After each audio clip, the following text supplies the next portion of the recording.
So this is going to be the final product. This is the finished piece. This is going to be, technically, since it's so perfect, this is going to be what I'll be sending out.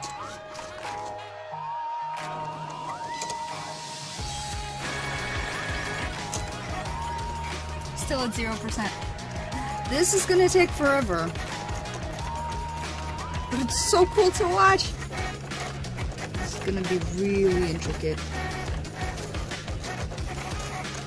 Look at that. It's cutting out the outsides.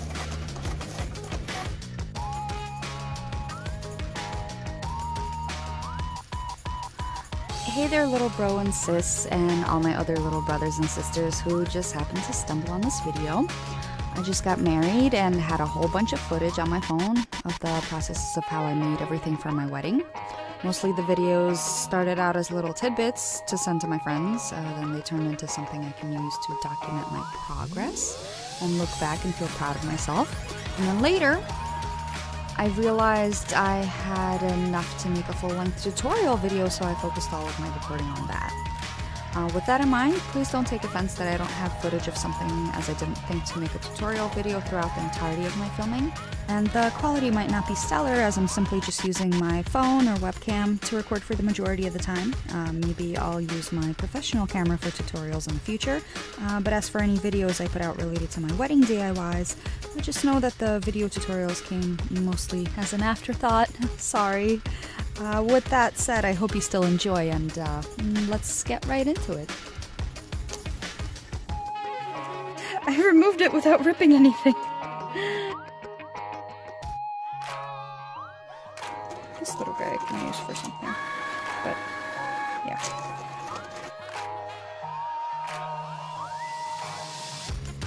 Let's start at the beginning. For those of you already in the know, you might recognize the machine I'm using to cut out the design. It's a Cricut machine. More specifically, mine is a Cricut Explore Air 2 I bought directly off of Amazon in a package deal with a few starter essentials. Now, I'm not paid to say this, I just think it's good general advice for beginners, but I love the package deals Amazon has. As a Cricut beginner, or as a beginner in any hobby really, you can't possibly know what you'll need until you're in the moment and knee-deep in whatever hobby project or hobby goal you set out to complete. Getting a few suggested things at once is a great way to avoid getting stuck mid-project and having to drive out to the store or wait for more online shipments to come in the mail. In my humble opinion, even if you have 2-day shipping, that's a little bit too much of a wait. On the screen now, you'll see the complete list of Amazon purchases I've made so far specifically for this wedding invite project since buying the initial Cricut machine. Mainly, I bought more mats with varying grip strengths to experiment a bit with the cardstock I was using. This will vary for every individual person because of the materials they're using, but in my particular case, I found that some mats clung too tight to the paper after cutting, and I ended up tearing up the delicate parts of the design. Because this is a very intricate, very detailed, very delicate project, it's more difficult to handle and maneuver than a lot of other projects that you might find online. Keeping that in mind, I had to make over 100 of these for all of our guests to meet a minimum venue seating requirement. So this wasn't just made for a one-and-done YouTube tutorial video. I had to figure out how to streamline and assembly line the process as much as possible. If there wasn't one problem popping up, it was another. If it wasn't some mats gripping the paper too tight, it was other mats that had too little of a grip. The paper would lift up inside the machine, become entangled in the blade, and tear while being cut. Nobody ever wants that happening with any design, especially not one with thin curves and lines.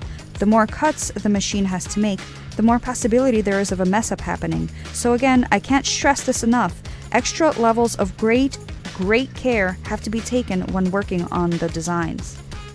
Over the course of the project, I had to order a lot of replacement blades for the cutter. As the blades naturally dull over time, they also raise the likelihood of your paper fraying and tearing as the Cricut struggles to pass the dull blade through its path. I suggest stocking up on those before you need them. You'll also notice that I purchased a scorer.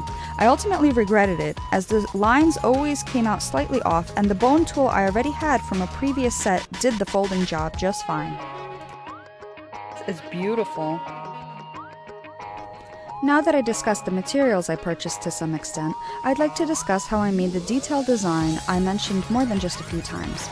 Before starting, I did a little research on wedding invitations and more specifically, how I wanted mine to look. I looked at some videos and combined certain aspects of a few different lace wedding invite DIY tutorials to make my finished product. I decided on a triptych fold design with both inner and outer layers of the invitation card folding in twice and measured it out to fit within a standard landscape-oriented sheet of printer paper. Then, as per YouTube's most popular tutorials, I used Cricut's online design app to make it fit within my parameters. Depending on how you want to look at it, one either warning or simply piece of advice that I'd have to share about this particular step of the process is that you have to make sure you double and triple check that all of the assets you're trying to use are provided to you for free. It's easy to get lost in picking a font that looks amazing, for example, only to realize that you later welded or flattened it into place and now have to pay for it upon trying to print, draw, or cut it out on your Cricut machine. If you'd like to save some money, I suggest sticking to the Systems tab only, so that the app uses fonts only found on your computer. To find amazing free fonts online, many of which don't require any licenses or royalties to use commercially, I suggest going to websites such as 1001fonts.com, dafonts.com, and FontSquirrel. Make sure you read all the licensing requirements if you'll be selling whatever you're making. What I love about sites like these is that you can download fonts that have images and symbols instead of letters, import them into the Cricut design space as the fonts that they technically are, type just one letter to get the single image you need, and manipulate it into place however you'd like to make all sorts of creative compositions, all for free. Now that we've done the outer Cricut part of the card, let's look at the inside. The inner panel took quite a few tries to get right. After a few design options that didn't look quite so savory in my eyes, I opted for the inner triptych with birds to give a nice contrasted light backdrop to the darker outer shell of the red card. What you're seeing now is a video of me figuring out the process to finalizing the design. I found some wonderful, antique-themed, royalty-free ephemera online, cropped it down and fixed it up for printing in my favorite photo editing software, shout out to Affinity Photo by Serif for not being subscription based, and set to printing over 150 of my finalized design, running out of ink a few times in the process. Now that we've made our beautiful design, let's talk about the next step, churning it out on a massive scale without the help of a factory workforce. My number one suggestion when working on a large volume of items such as what I've done here, whether it's cards for a massive party, a large commission you just received, or whether you just want to make as much inventory as possible for a crafts fair you'll be attending, learn to manage your time and to multitask. A good work ethic is key, not only in your hobbies and this specifically, but in life as a whole. As you can see in the currently playing video, and as I'll show you shortly in an unedited clip I sent to one of my friends, there are pending sheets set up behind the Cricut machine on extra cutting mats I purchased specifically for the purpose of making streamlining all of my work easier. While the Cricut cuts away, I clear off whatever mat it had just finished and put it off into a pile. As you're cleaning out your perfectly cut pieces from your design, you can store them in a small container for later use in a scrapbook perhaps. I know I can't cut out hearts as perfectly as a Cricut can. Can you? So this machine's chugging away over here. It's at 50%. I have the display here. Oh, 50, 53, 54%. You know, going good.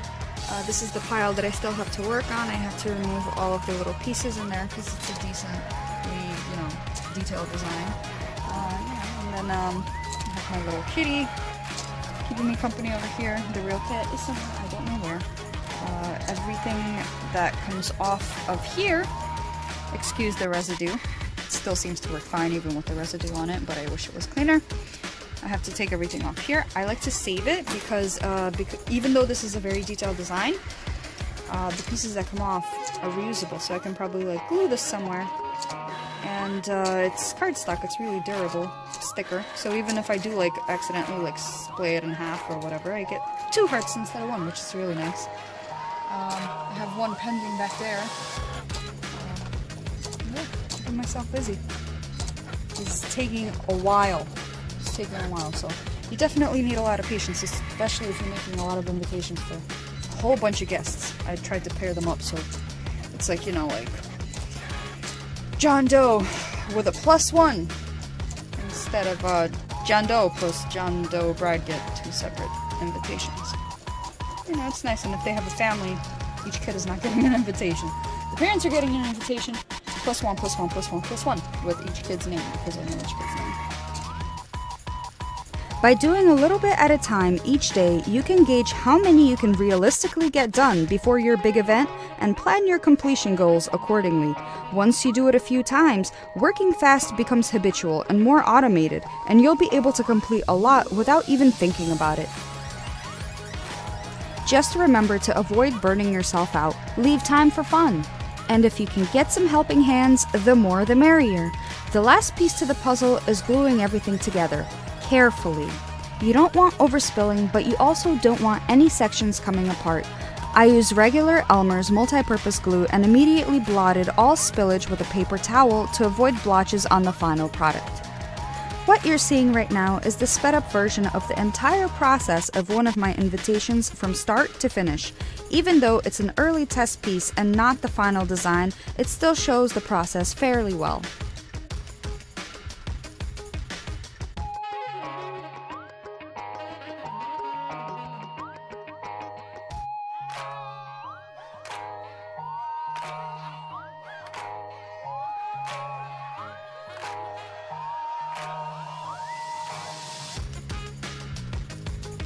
Notice the earlier mentioned score lines that are completely off the mark, and also notice how I'm blotting the glue away right away. Hey guys, so thank you so much for stopping by. Thank you so much for watching. If you could do me a favor, please like, please subscribe, and click on the bell to ring in the notifications. And hopefully you enjoyed everything I had to share with you today. I'll see you all next time. Thanks. It's a learning process. Everything is a learning process. Hey, so really quick, I know the video is over right now, but I just wanted to mention that before I used to be known as Inky Scribbles on YouTube, but now I'm known as K Forte on YouTube because I just got married and I wanted to change everything. Thank you, bye.